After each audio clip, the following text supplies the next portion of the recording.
British Bharat के इतिहास के कुछ बहुत जरूरी कानूनों पर गहराई से बात करेंगे। हाँ, वो कानून जिन्होंने भारत पर ब्रिटिश राज की पूरी शक्ल ही बना दी, बदल दी। बिल्कुल। हमारे पास 1773 से लेकर 1947 तक के जो मुख्य एक्ट्स हैं, उनसे जुड़े कुछ नोट्स और अंश हैं। और हमारा मकसद ये समझना है कि ये कानून क्यों आए, क्या बदला इन्होंने और कैसे, मतलब धीरे धीरे भारत के शासन की पूरी तस्वीर बदल गई। हाँ, तो चलिए शुरू करते हैं 1773 के रेगुलेटिंग एक्ट से। ये पहला बड़ा कदम था, है ना? हाँ बिल्कुल, यहीं से कहानी शुरू होती है एक तरह से। तो सबसे पहला सवाल तो यही कि ये रेगुलेटिंग एक्ट आया ही क्यों? मतलब ईस्ट इंडिया कंपनी तो व्यापार करने आई थी। हाँ, पर प्लासी और बक्सर के बाद वो शासक जैसी बन गई थी, खासकर बंगाल में। अच्छा। राजस्व वसूलने का अधिकार मिल गया था, लेकिन फिर कंपनी के जो अधिकारी थे वो बहुत भ्रष्ट हो गए थे। हाँ, मैंने पढ़ा है। उन्हें मजाक में नवाब कहने लगे थे। बिल्कुल, जमकर पैसा बना रहे थे वो लोग। इंग्लैंड तक शिकायतें जा रही थीं कि भाई ये कंपनी वाले भारत में जनता का शोषण कर रहे हैं और ब्रिटेन को भी सही हिस्सा नहीं दे रहे। तो क्या इसी वजह से ब्रिटिश सरकार को दखल देना पड़ा? हाँ, स्थिति काफी गंभीर थी। भ्रष्टाचार इतना था कि 1772 तक कंपनी बिल्कुल दिवालिया होने की कगार पर पहुंच गई थी। अरे बाप रे। हाँ, और उसे ब्रिटिश सरकार से कर्ज मांगना पड़ा। अच्छा। तो सरकार ने कहा ठीक है, कर्ज देंगे लेकिन बदले में नियंत्रण लेंगे। तो ये ब्रिटिश सरकार का कंपनी के मामलों में पहला सीधा बड़ा हस्तक्षेप था, उसे रेगुलेट करने की कोशिश। इसीलिए रेगुलेटिंग एक्ट नाम पड़ा। समझ गया। तो इसमें मुख्य प्रावधान क्या थे फिर? नियंत्रण कैसे साधा? कई अहम कदम उठाए गए। पहला, जो बंगाल का गवर्नर था उसे गवर्नर जनरल ऑफ बंगाल बना दिया गया। वॉरेन हेस्टिंग्स पहले बने थे, है ना? हाँ, वॉरेन हेस्टिंग्स। और उसकी मदद के लिए 4 सदस्यों की एक काउंसिल बना दी गई ताकि वो अकेले फैसले ना ले। अच्छा। चेक्स एंड बैलेंसेस जैसा कुछ। हाँ, कुछ वैसा ही। दूसरा, बॉम्बे और मद्रास की जो प्रेसिडेंसीज थी उनके गवर्नरों को बंगाल के गवर्नर जनरल के अधीन कर दिया गया, मतलब थोड़ा केंद्रीकरण। तीसरा, लंदन में जो कंपनी के कोर्ट ऑफ डायरेक्टर्स थे उनको कहा गया कि वो कंपनी के सारे, मतलब सैनिक, नागरिक, राजस्व मामले सब ब्रिटिश सरकार को रिपोर्ट करें। पारदर्शिता लाने की कोशिश। हाँ। चौथा, 1774 में कलकत्ता में एक सुप्रीम कोर्ट की स्थापना हुई। अच्छा, किस लिए? उसका मुख्य उद्देश्य था कंपनी के कर्मचारियों पर अंकुश लगाना और जो ब्रिटिश नागरिक थे भारत में उनके लिए एक न्याय व्यवस्था बनाना। ठीक है। और हाँ, सबसे जरूरी शायद, कंपनी के कर्मचारियों का जो निजी व्यापार था और रिश्वत लेना, उस पर पूरी तरह पाबंदी लगा दी गई। ये तो बहुत बड़े बदलाव थे, लेकिन कैसे सब ठीक हो गया? मतलब सुप्रीम कोर्ट और गवर्नर जनरल की शक्तियों में कोई टकराव नहीं हुआ? हुआ, बिल्कुल हुआ। यही तो दिक्कत थी। 1773 के एक्ट ने ना सुप्रीम कोर्ट और गवर्नर जनरल की काउंसिल के अधिकार क्षेत्र को ठीक से बांटा नहीं था। अच्छा। तो अक्सर टकराव होता रहता था, खासकर राजस्व के मामलों में। कौन बड़ा है, किसका अधिकार है, ये साफ नहीं था। तो इसी कंफ्यूजन को दूर करने के लिए अगला एक्ट आया होगा? हाँ बिल्कुल, इसी को ठीक करने या कहिए सेटल करने के लिए 1781 का एक्ट आया। इसे एक्ट ऑफ सेटलमेंट भी कहते हैं। अच्छा, सेटलमेंट एक्ट। तो इसने क्या सेटल किया? कोर्ट की शक्तियां कम कर दी? हाँ, मुख्य रूप से यही किया। इसने सुप्रीम कोर्ट के दायरे को काफी हद तक सीमित कर दिया। उसका अधिकार क्षेत्र मूलतः कलकत्ता तक ही रह गया। और गवर्नर जनरल और उसकी काउंसिल ने जो अपने आधिकारिक काम किए थे उनको कोर्ट की समीक्षा से बाहर कर दिया गया। मतलब वो कोर्ट के प्रति जवाब दे नहीं रहे उन कामों के लिए। सही। और राजस्व मामलों में भी कोर्ट का दखल बंद हो गया। साथ ही यह भी साफ किया कि जो भारतीय है उनके निजी और धार्मिक मामलों में उनके अपने कानूनों का ध्यान रखा जाएगा। ठीक है, तो कोर्ट को थोड़ा काबू में किया गया। हाँ, लेकिन फिर सिर्फ 3 साल बाद 1784 में पिट्स इंडिया एक्ट आ गया।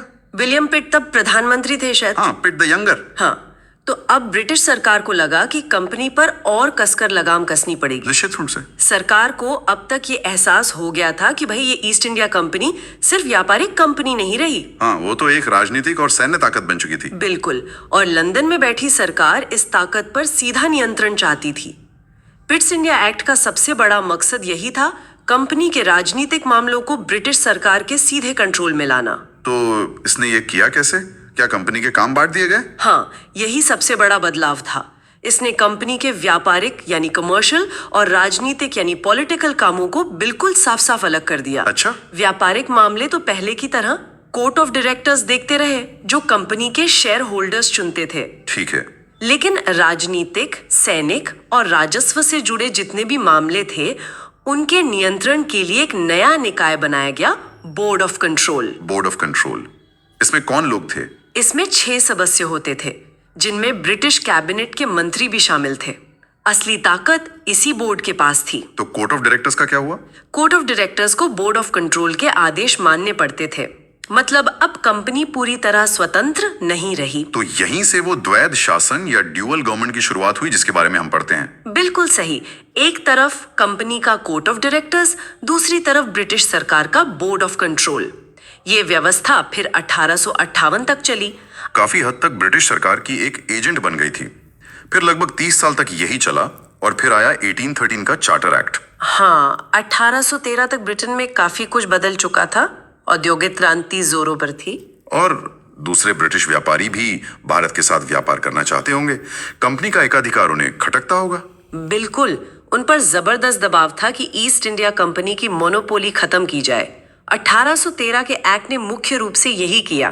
तो क्या एकाधिकार पूरी तरह खत्म हो गया? लगभग।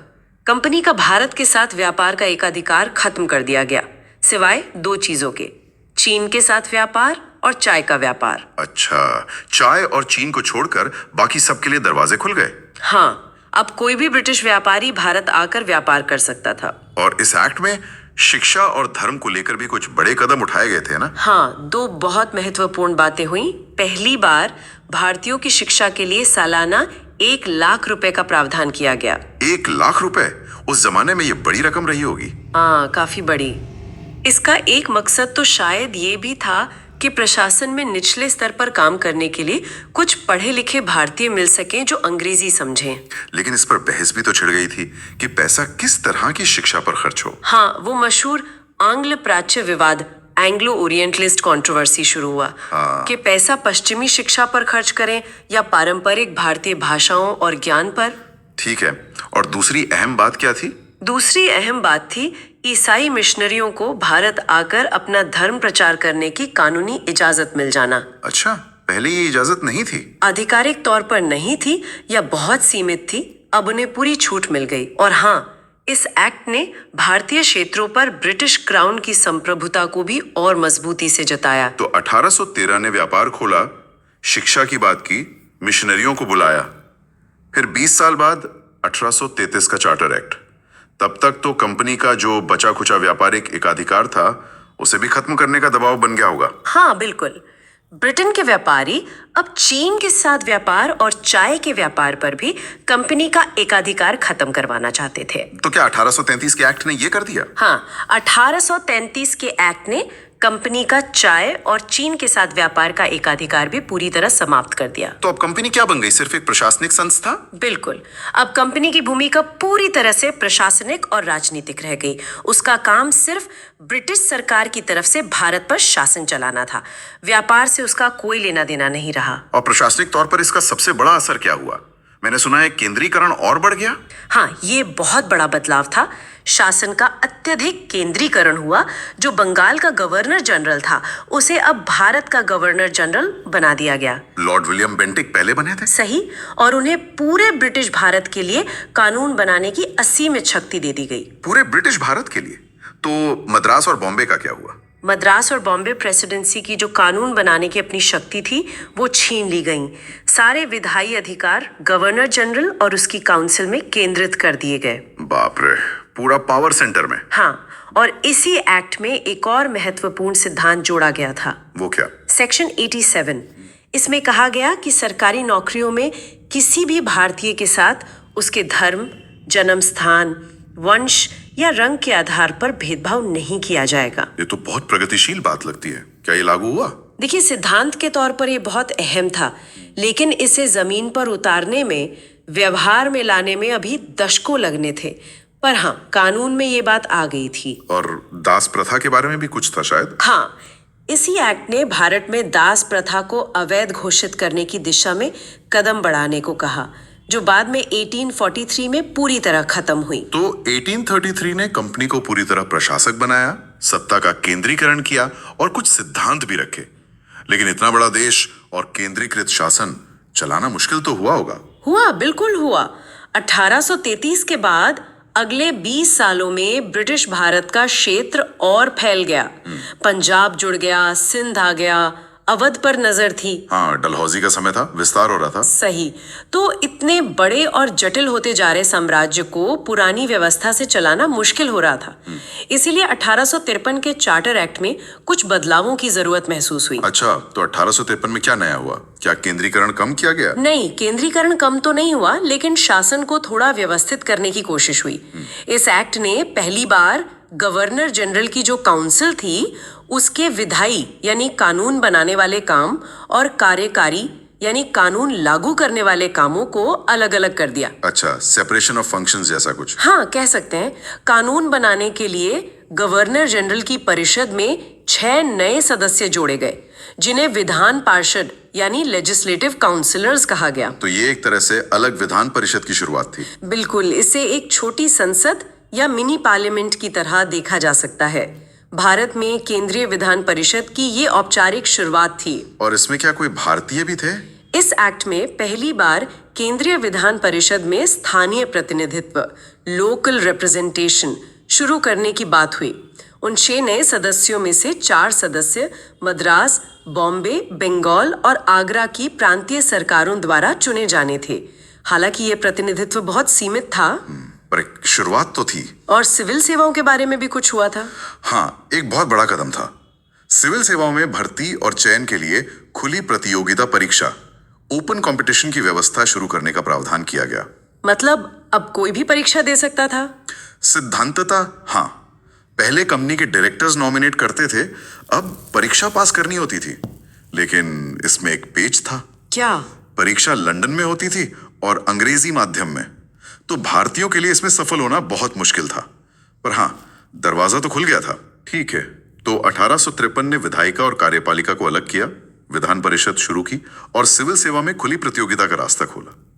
लेकिन फिर 4 साल बाद ही हाँ, 1857 का महाविद्रोह, जिसने ब्रिटिश शासन की जड़ें हिला दी। बिल्कुल, और उसके फौरन बाद 1858 में आया भारत सरकार अधिनियम, गवर्नमेंट ऑफ इंडिया एक्ट। इसका मतलब था कंपनी राज खत्म। हाँ, ये एक युग का अंत था। 1857 के विद्रोह ने यह साबित कर दिया कि ईस्ट इंडिया कंपनी शासन चलाने में पूरी तरह विफल रही है। तो ब्रिटिश संसद ने 1858 के एक्ट से ईस्ट इंडिया कंपनी को भंग कर दिया, उसे खत्म कर दिया। और भारत का शासन? भारत का शासन सीधे ब्रिटिश क्राउन यानी महारानी विक्टोरिया के हाथों में चला गया। अब भारत पर सीधा ब्रिटिश सरकार का राज था। तो जो पिच इंडिया एक्ट वाला सिस्टम था, बोर्ड ऑफ कंट्रोल और कोर्ट ऑफ डायरेक्टर्स वाला, उसका क्या हुआ? दोनों खत्म। बोर्ड ऑफ कंट्रोल भी खत्म, कोर्ट ऑफ डायरेक्टर्स भी खत्म। वो जो द्वैध शासन था वो समाप्त हो गया। अच्छा, तो अब सत्ता किसके हाथ में थी? भारत में। और लंदन में क्या व्यवस्था बनी? लंदन में एक नया और बहुत शक्तिशाली पद बनाया गया, भारत का राज्य सचिव, secretary of state for India. ये कौन होता था? ये ब्रिटिश कैबिनेट का सदस्य होता था, एक मंत्री, और वो ब्रिटिश संसद के प्रति जवाबदेह था। भारत से जुड़े सारे मामलों के लिए वही जिम्मेदार था। और उसकी मदद के लिए? उसकी मदद के लिए 15 सदस्यों की एक सलाहकार परिषद बनाई गई, जिसे इंडिया काउंसिल कहते थे। ठीक है, ये तो लंदन की बात हुई। भारत में क्या बदला? गवर्नर जनरल का क्या हुआ? गवर्नर जनरल का पद बना रहा, लेकिन उसे अब एक और टाइटल दिया गया, वाइसराय। वाइसरॉय, इसका क्या मतलब था? वाइसराय का मतलब था क्राउन का सीधा प्रतिनिधि, personal representative of the crown. तो गवर्नर जनरल अब वाइसरॉय भी कहलाने लगा। लॉर्ड कैनिंग पहले वाइसराय बने। और वो किसके प्रति जवाबदेह था? वाइसराय अब सीधे भारत सचिव, सेक्रेटरी ऑफ स्टेट के प्रति उत्तरदायी था। सारी शक्ति लंदन में केंद्रित हो गई थी। तो 1858 ने कंपनी को खत्म कर सीधा ब्रिटिश राज स्थापित कर दिया। अब शायद अंग्रेजों को लगा होगा कि 1857 जैसा फिर ना हो, इसके लिए भारतीयों को थोड़ा साथ लेना जरूरी है। हाँ, 1857 का झटका बहुत बड़ा था। अंग्रेजों को ये समझ आया कि अगर भारत पर राज करना है तो भारतीयों को पूरी तरह से नजरअंदाज नहीं किया जा सकता। कम से कम उनकी राय जानने की कोशिश तो करनी पड़ेगी। तो क्या 1861 का भारत परिषद अधिनियम, इंडियन काउंसिल्स एक्ट, इसी सोच का नतीजा था? हाँ, इसे सहयोग की नीति, पॉलिसी ऑफ एसोसिएशन की एक बहुत ही धीमी शुरुआत कह सकते हैं। सहयोग? किस तरह का सहयोग?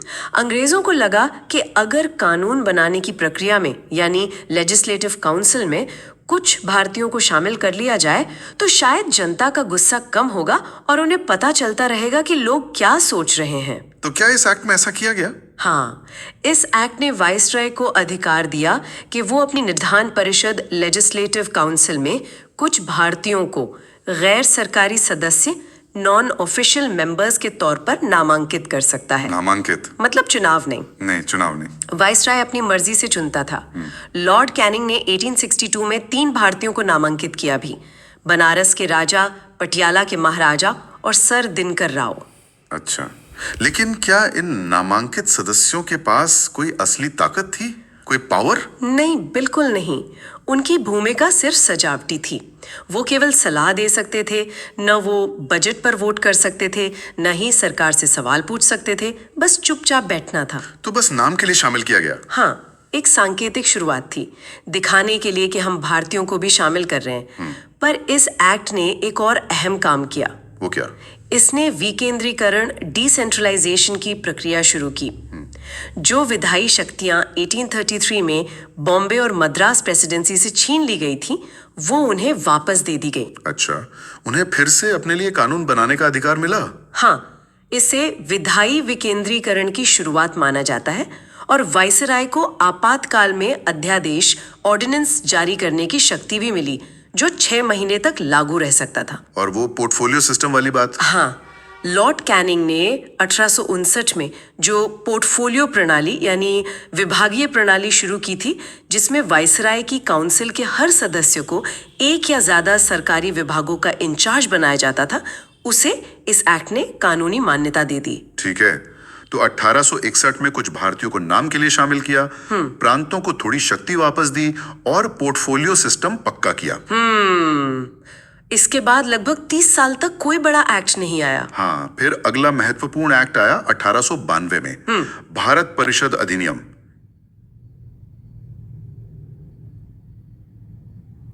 तो क्या 1892 के एक्ट में भारतीयों को कुछ और अधिकार मिले? 1885 में कांग्रेस बन चुकी थी, शायद कुछ दबाव बना होगा। हाँ, दबाव तो था। राष्ट्रवादी आंदोलन धीरे धीरे जोर पकड़ रहा था, तो 1892 के एक्ट में थोड़ी और प्रगति हुई। क्या प्रगति हुई? पहला, केंद्रीय और प्रांतीय विधान परिषदों में गैर सरकारी सदस्यों की संख्या बढ़ाई गई। हालांकि केंद्रीय परिषद में अभी भी सरकारी सदस्यों का बहुमत बना रहा, प्रांतों में गैर सरकारी बहुमत हो सकता था। संख्या बढ़ी, ठीक है। और अधिकारों में? अधिकारों में भी बढ़ोतरी हुई। अब सदस्यों को बजट पर बहस करने का अधिकार मिल गया। वोट करने का नहीं, सिर्फ बहस करने का। हाँ, सिर्फ बहस करने का। और वो कार्यपालिका से यानी सरकार से सवाल भी पूछ सकते थे। ये तो महत्वपूर्ण था। हाँ, ये अहम था। हालांकि वो पूरक प्रश्न सप्लीमेंट्री क्वेश्चंस नहीं पूछ सकते थे। मतलब एक सवाल पूछा, जवाब मिला, बस, उस पर दोबारा सवाल नहीं। और सबसे महत्वपूर्ण बात क्या थी इस एक्ट की? सबसे महत्वपूर्ण बात यह थी कि गैर सरकारी सदस्यों की नियुक्ति के लिए एक सीमित और परोक्ष इनडायरेक्ट चुनाव की पद्धति शुरू की गई। चुनाव? आपने तो कहा था 1861 में नामांकन था। हाँ, 1861 में नामांकन था। 1892 में भी सीधे चुनाव शब्द का इस्तेमाल नहीं हुआ। एक्ट में कहा गया कि गैर सरकारी सदस्य कुछ निकायों जैसे विश्वविद्यालय, जमींदार, नगर पालिकाएं की सिफारिश पर नामांकित किए जाएंगे। अच्छा, तो सीधे जनता नहीं चुनती थी, कुछ संस्थाएं सिफारिश करती थी। सही, पर ये एक तरह से चुनाव प्रणाली की ही शुरुआत थी, भले ही बहुत सीमित और अप्रत्यक्ष। ये प्रतिनिधित्व की दिशा में एक छोटा कदम था। ठीक है, तो 1892 ने संख्या बढ़ाई, बजट पर बहस और सवाल पूछने का हक दिया और अप्रत्यक्ष चुनाव की शुरुआत की। फिर आया 1909 का भारतीय परिषद अधिनियम। हाँ, जिसे मार्ले मिंटो सुधार, मॉर्ले मिंटो रिफॉर्म्स के नाम से जाना जाता है। मार्ले तब भारत सचिव थे और लॉर्ड मिंटो वाइसराय। बिल्कुल। इस समय तक भारत में राष्ट्रवाद और उग्र हो चुका था। बंगाल विभाजन 1905 के बाद माहौल गर्म था। नरमपंथी और गर्मपंथी नेताओं के बीच मतभेद बढ़ रहे थे। तो इन सुधारों का मकसद क्या था? क्या वो नरमपंथियों को खुश करना चाहते थे? हाँ, इसका एक मकसद तो यही था कि नरमपंथी राष्ट्रवादियों को संतुष्ट किया जाए और उन्हें संवैधानिक सुधारों के रास्ते पर बनाए रखा जाए। दूसरा मकसद बढ़ते हुए उग्रवाद पर लगाम लगाना भी था। तो क्या बड़े बदलाव हुए इसमें? परिषदों में क्या हुआ? परिषदों का आकार काफी बढ़ाया गया। केंद्रीय विधान परिषद में सदस्यों की संख्या 16 से बढ़ाकर सीधे 60 कर दी गई। अरे वाह, काफी बड़ा उछाल। हाँ, प्रांतीय परिषदों का आकार भी बढ़ाया गया, पर उनमें सदस्य संख्या अलग अलग थी। और भारतीयों की भागीदारी में क्या प्रगति हुई? एक बहुत बड़ा कदम उठाया गया। पहली बार किसी भारतीय को वायसराय की एग्जीक्यूटिव काउंसिल, कार्यकारी परिषद का सदस्य बनाया गया। ये वो काउंसिल थी जो असल में सरकार चलाती थी। कौन थे वो पहले भारतीय? सत्येंद्र प्रसन्न सिन्हा, उन्हें लॉ मेंबर बनाया गया। ये एक ऐतिहासिक कदम था। हाँ, ये तो वाकई बड़ी बात थी। और परिषदों के अधिकारों में? परिषदों के अधिकार भी बढ़ी। अब सदस्य बजट पर प्रस्ताव ला सकते थे और सबसे महत्वपूर्ण, अब वो पूरक प्रश्न भी पूछ सकते थे। मतलब सरकार को घेरना अब थोड़ा आसान हो गया। ये तो सब सकारात्मक लग रहा है, लेकिन फिर इस एक्ट की इतनी आलोचना क्यों होती है? इसने क्या विवाद खड़ा कर दिया? इसका सबसे विवादास्पद और कह सकते हैं सबसे घातक प्रावधान था मुसलमानों के लिए अलग निर्वाचन क्षेत्रों की शुरुआत करना। अलग निर्वाचन क्षेत्र, इसका क्या मतलब था? इसका मतलब था कि कुछ सीटें मुसलमानों के लिए आरक्षित कर दी गईं और उन सीटों पर वोट डालने का अधिकार भी सिर्फ मुस्लिम मतदाताओं को ही दिया गया। यानी मुस्लिम उम्मीदवार को सिर्फ मुस्लिम वोटर ही चुन सकते थे? हाँ, बिल्कुल। इसने भारतीय समाज और राजनीति में सांप्रदायिकता का जहर घोल दिया। इसने हिंदू और मुसलमानों के बीच एक कानूनी दीवार खड़ी कर दी। और इसी ने आगे चलकर देश के बंटवारे की नींव रखी। हाँ, बहुत से इतिहासकार मानते हैं कि ये भारत के विभाजन की दिशा में एक बहुत बड़ा और दुर्भाग्यपूर्ण कदम था। लॉर्ड मिंटो को इसीलिए सांप्रदायिक निर्वाचन का जनक, फादर ऑफ कम्युनल इलेक्टोरेट भी कहा जाता है। ये वाकई बहुत खतरनाक मोड़ था। फिर प्रथम विश्व युद्ध शुरू हो गया, माहौल बदला और युद्ध के बाद आया 1919 का भारत शासन अधिनियम। हाँ, जिसे मॉन्टेग्यू चेम्सफोर्ड सुधार कहते हैं।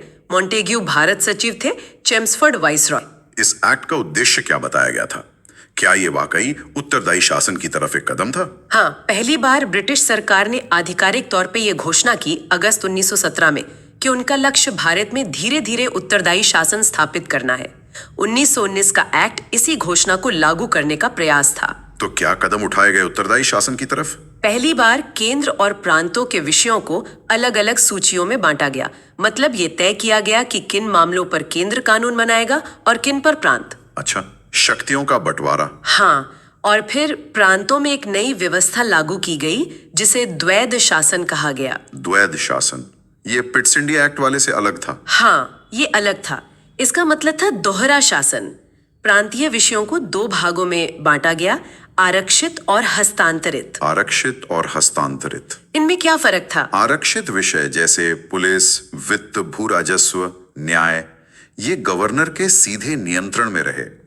वो इन पर अपनी कार्यकारी परिषद, एग्जीक्यूटिव काउंसिल की मदद से शासन करता था और ये परिषद विधायिका के प्रति जवाबदेह नहीं थी। यानी इन पर अंग्रेजों का कंट्रोल बना रहा। हाँ, और जो हस्तांतरित विषय थे जैसे शिक्षा, स्वास्थ्य, कृषि, स्थानीय स्वशासन, ये भारतीय मंत्रियों को सौंपे गए। भारतीय मंत्रियों को? हाँ, ये मंत्री विधान परिषद, लेजिस्लेटिव काउंसिल के चुने हुए सदस्यों में से नियुक्त किए जाते थे और वे विधायिका के प्रति उत्तरदायी थे। तो ये आधा अधूरा उत्तरदायित्व हुआ, कुछ विषय मंत्रियों के पास, कुछ गवर्नर के पास। बिल्कुल, ये बहुत जटिल और अव्यावहारिक व्यवस्था थी।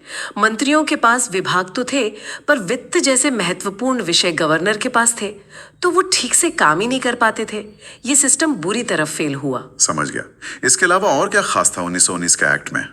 पहली बार केंद्र में द्विसदनीय विधायिका, बाई कैमरल लेजिस्लेचर की स्थापना हुई। जैसे आज लोकसभा राज्यसभा है, वैसे ही तब केंद्रीय विधानसभा और राज्य परिषद बनाई गई। और चुनाव, क्या सीधे चुनाव शुरू हुए? हाँ, देश में पहली बार प्रत्यक्ष निर्वाचन, डायरेक्ट इलेक्शन की व्यवस्था शुरू हुई। यानी लोग सीधे वोट डालकर सदस्य चुनने लगे। लेकिन वोट कौन दे सकता था? यहीं पर पेच था। मताधिकार बहुत सीमित था। वोट देने का अधिकार संपत्ति, टैक्स या शिक्षा के आधार पर दिया गया था। बहुत कम भारतीयों को वोटिंग राइट्स मिले।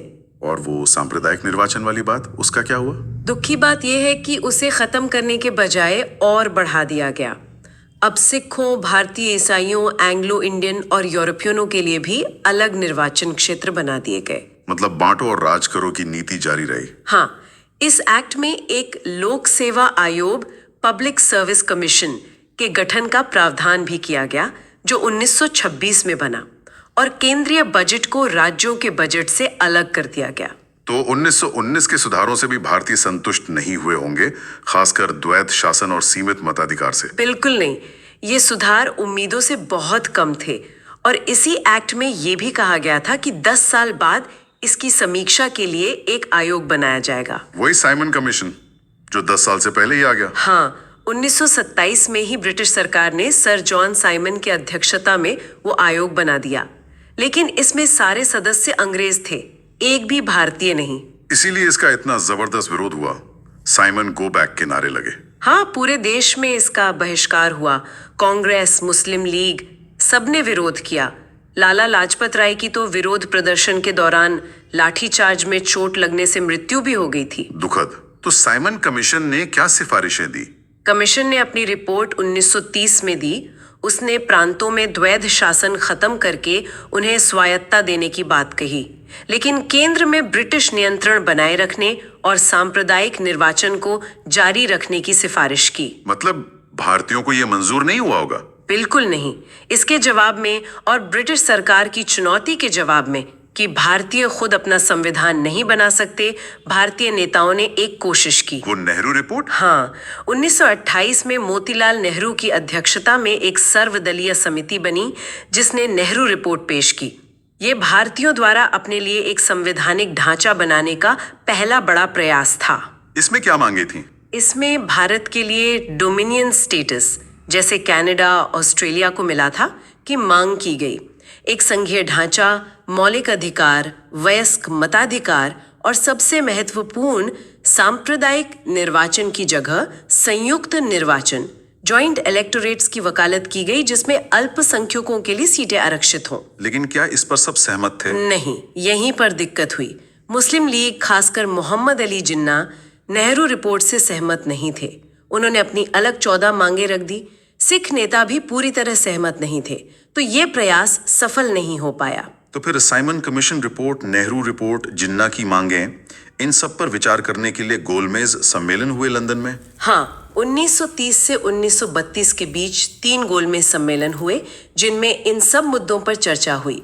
कांग्रेस ने सिर्फ दूसरे सम्मेलन में भाग लिया था, गांधी इवेंट पैक्ट के बाद, पर कोई सर्वसम्मत हल नहीं निकल पाया। इन सब बहसों और चर्चाओं का नतीजा क्या निकला? इन सब के आधार पर ब्रिटिश सरकार ने एक श्वेत पत्र, व्हाइट पेपर जारी किया और फिर ब्रिटिश संसद की एक संयुक्त प्रवर समिति, जॉइंट सिलेक्ट कमिटी ने उस पर विचार किया और उसी के आधार पर बना 1935 का भारत शासन अधिनियम, गवर्नमेंट ऑफ इंडिया एक्ट 1935, जिसके बारे में कहा जाता है कि हमारे आज के संविधान पर इसका सबसे गहरा असर है। हाँ, ये एक बहुत ही लंबा और विस्तृत अधिनियम था।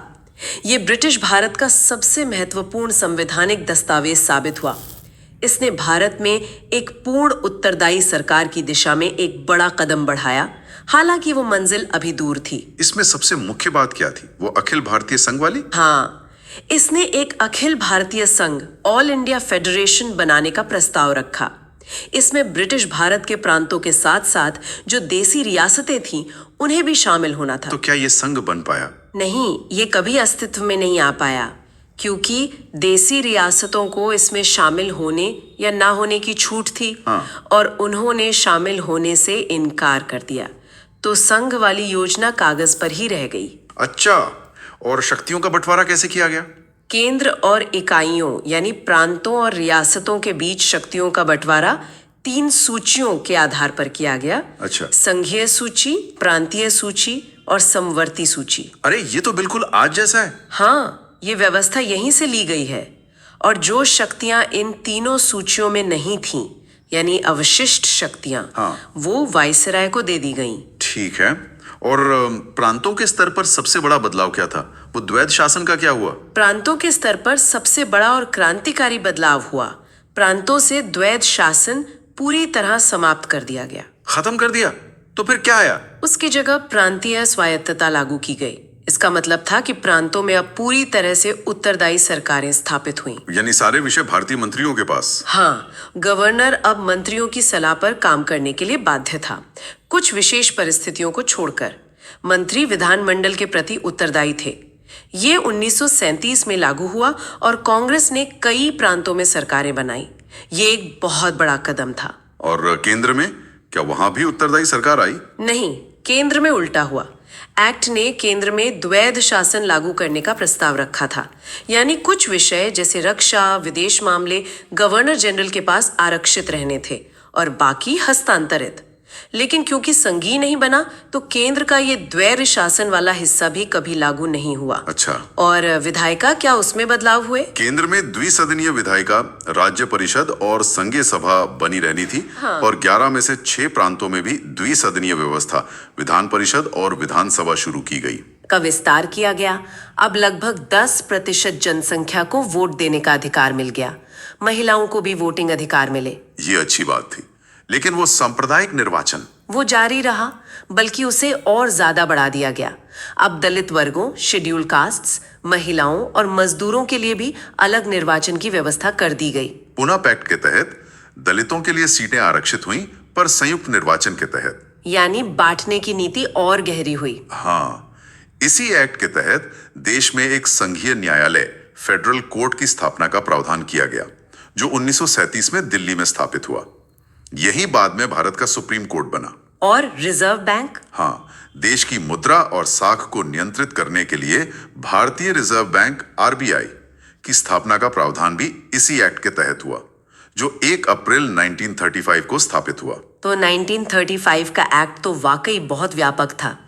इसने लगभग आज के भारत के शासन के ढांचे की नींव रख दी। हाँ, हमारे संविधान निर्माताओं ने 1935 के एक्ट से बहुत सारे प्रशासनिक विवरण लिए हैं। ये उसकी सबसे बड़ी विरासत है। अंत में आया 1947 का भारतीय स्वतंत्रता अधिनियम, इंडियन इंडिपेंडेंस एक्ट। हाँ, दूसरा विश्व युद्ध 1939 से 45 खत्म हो चुका था। ब्रिटेन युद्ध जीत तो गया था, पर बहुत कमजोर हो गया था। भारत में आजादी का आंदोलन अपने चरम पर था। भारत छोड़ो आंदोलन हो चुका था। बिल्कुल। ब्रिटेन में लेबर पार्टी की सरकार आई, क्लेमेंट एटली प्रधानमंत्री बने और उन्होंने भारत को आजाद करने का फैसला कर लिया। लेकिन तब तक हिंदू मुस्लिम मतभेद इतने बढ़ चुके थे कि विभाजन अवश्यम भावी लग रहा था। लॉर्ड माउंटबेटन को वायसराय बनाकर भेजा गया। हाँ, उन्होंने तेजी से काम किया और उनकी योजना माउंटबेटन प्लान या 3 जून प्लान के आधार पर ही ब्रिटिश संसद ने भारतीय स्वतंत्रता अधिनियम 1947 पारित किया। इस आखिरी एक्ट ने क्या किया? इसने आजादी और बंटवारे को कानूनी जामा पहनाया। हाँ, बिल्कुल। इस एक्ट ने घोषणा की कि 15 अगस्त 1947 को भारत का ब्रिटिश शासन समाप्त हो जाएगा और भारत आजाद हो जाएगा। हाँ, लेकिन साथ ही भारत का विभाजन करके भारत और पाकिस्तान नाम के 2 स्वतंत्र डोमिनियंस बनाए जाएंगे। तो इस एक्ट के मुख्य प्रावधान क्या थे? पहला, इसने 15 अगस्त 1947 से भारत और पाकिस्तान को स्वतंत्र और संप्रभु राष्ट्र घोषित किया। दूसरा, इसने वायसराय का पद समाप्त कर दिया। दोनों डोमिनियन में एक एक गवर्नर जनरल का पद बनाया गया, जिनकी नियुक्ति नए डोमिनियन की कैबिनेट की सलाह पर ब्रिटिश क्राउन द्वारा की जानी थी। भारत के पहले गवर्नर जनरल लॉर्ड माउंटबेटन ही बने आजादी के बाद भी। हाँ, और पाकिस्तान के मोहम्मद अली जिन्ना बने। तीसरा, लंदन में जो भारत सचिव का पद था उसे भी समाप्त कर दिया गया। और देसी रियासतों का क्या हुआ? उन पर से ब्रिटिश क्राउन की सर्वोच्चता समाप्त हो गई। उन्हें ये स्वतंत्रता दी गई कि वे चाहें तो भारत में शामिल हों या पाकिस्तान में, या फिर स्वतंत्र रहें। इसी से बाद में काफी समस्याएं हुई, जैसे कश्मीर, हैदराबाद, जूनागढ़ में। हाँ, पांचवा, दोनों देशों की संविधान सभाओं, कॉन्स्टिट्यूएंट असेंबलीज को ये पूरी शक्ति दी गई कि वे अपने अपने देशों के लिए संविधान बना सकती हैं और किसी भी ब्रिटिश कानून को बदल या खत्म कर सकती हैं, यहाँ तक कि इस स्वतंत्रता अधिनियम को भी। और जब तक नया संविधान न बने तब तक शासन कैसे चलना था? तब तक दोनों देशों का शासन भारत सरकार अधिनियम 1935 के तहत चलाया जाना था। हालांकि उसमें जरूरत के हिसाब से बदलाव किए जा सकते थे। हाँ, तो 15 अगस्त 1947 को सत्ता स्थानांतरित हो गई, लेकिन आपने एक शब्द इस्तेमाल किया, डोमिनियन। क्या 15 अगस्त 1947 को भारत पूरी तरह संप्रभु सॉवरेन नहीं बना था? ये डोमिनियन स्टेटस का क्या मतलब था? ये एक तकनीकी लेकिन महत्वपूर्ण बिंदु है जिसे अक्सर लोग नजरअंदाज कर देते हैं। 1947 के एक्ट ने भारत को स्वतंत्रता तो दी, लेकिन उसे डोमिनियन का दर्जा दिया, पाकिस्तान को भी। तो इसका मतलब क्या हुआ? हम आजाद नहीं थे? नहीं, हम आजाद थे। अपने आंतरिक और बाहरी फैसले लेने के लिए पूरी तरह स्वतंत्र थे। लेकिन डोमिनियन स्टेटस का मतलब था कि तकनीकी रूप से भारत अभी भी ब्रिटिश कॉमनवेल्थ का हिस्सा था और राष्ट्र का संवैधानिक प्रमुख ब्रिटिश सम्राट किंग जॉर्ज 6 ही था। तो गवर्नर जनरल उनका प्रतिनिधि था। हाँ, गवर्नर जनरल ब्रिटिश क्राउन का प्रतिनिधि था। हालांकि उसकी नियुक्ति और कार्य भारतीय कैबिनेट की सलाह पर ही होते थे। ये एक तरह की संक्रमणकालीन व्यवस्था थी। ये कब तक चली? ये व्यवस्था 15 अगस्त 1947 से लेकर 26 जनवरी 1950 तक चली। 26 जनवरी 1950 जी। जिस दिन हमारा संविधान लागू हुआ। बिल्कुल। जब भारत ने अपना संविधान लागू किया तो उसने खुद को एक संप्रभु लोकतांत्रिक गणराज्य घोषित किया। गणराज्य का मतलब है कि राष्ट्र का प्रमुख हेड ऑफ स्टेट अब कोई राजा या रानी नहीं, बल्कि एक चुना हुआ व्यक्ति यानी राष्ट्रपति होगा। तो 26 जनवरी 1950 को भारत ब्रिटिश क्राउन की किसी भी भूमिका से पूरी तरह मुक्त हो गया और पूर्ण संप्रभु गणराज्य बन गया। एकदम सही। उस दिन डोमिनेंट स्टेटस समाप्त हो गया। तो ये थी लगभग 2 सदियों में फैले उन प्रमुख कानूनों की कहानी, कैसे 1773 के रेगुलेटिंग एक्ट से शुरुआत हुई और 1947 के स्वतंत्रता अधिनियम पर खत्म हुई। हाँ, हमने देखा कि कैसे जरूरत के हिसाब से और बदलते हालात के दबाव में ये कानून बनते और बदलते गए। कभी कंपनी पर नियंत्रण के लिए, कभी शासन को केंद्रीकृत करने के लिए। फिर धीरे धीरे विकेंद्रीकरण हुआ, भारतीयों को सीमित भागीदारी मिली, उत्तरदायी शासन की तरफ आधे अधूरे कदम बढ़े और फिर राष्ट्रीय आंदोलन के जोर के आगे आखिरकार सत्ता हस्तांतरण करना पड़ा। हर एक्ट पिछले एक्ट की कमियों या नई चुनौतियों का नतीजा था। ये एक लगातार चलने वाली प्रक्रिया थी। बिल्कुल। इन कानूनों का अध्ययन हमें ये समझने में मदद करता है कि कैसे ब्रिटेन के अपने हित, भारत की जमीनी हकीकतें, राष्ट्रवाद का उभार और प्रशासनिक जरूरतें, ये सब मिलकर उस कानूनी ढांचे को आकार दे रहे थे जिसने हमारे इतिहास को इतना प्रभावित किया। हाँ, ये सिर्फ सूखे कानूनी दस्तावेज नहीं है। इनके पीछे सत्ता, संघर्ष, सुधार और समझौते की एक लंबी कहानी छिपी है। और जाते जाते सोचने के लिए एक विचार छोड़ जाते हैं। ये सारे अधिनियम, ये सारे कानून ब्रिटिश संसद ने भारत के लिए बनाए थे। भारत के लोग इसमें सीधे तौर पर शामिल नहीं थे, सिवाय बाद के दौर में बहुत सीमित भूमिका के। तो कल्पना करें कि अगर इस पूरी संवैधानिक विकास की प्रक्रिया में शुरू से ही भारतीयों की सीधी, सक्रिय और बराबरी की भूमिका होती, तो शायद भारत का इतिहास और वर्तमान कुछ अलग होता। हाँ, ये सोचने वाली बात है। क्या रास्ता अलग होता, क्या मंजिल अलग होती? इस पर विचार जरूर किया जा सकता है।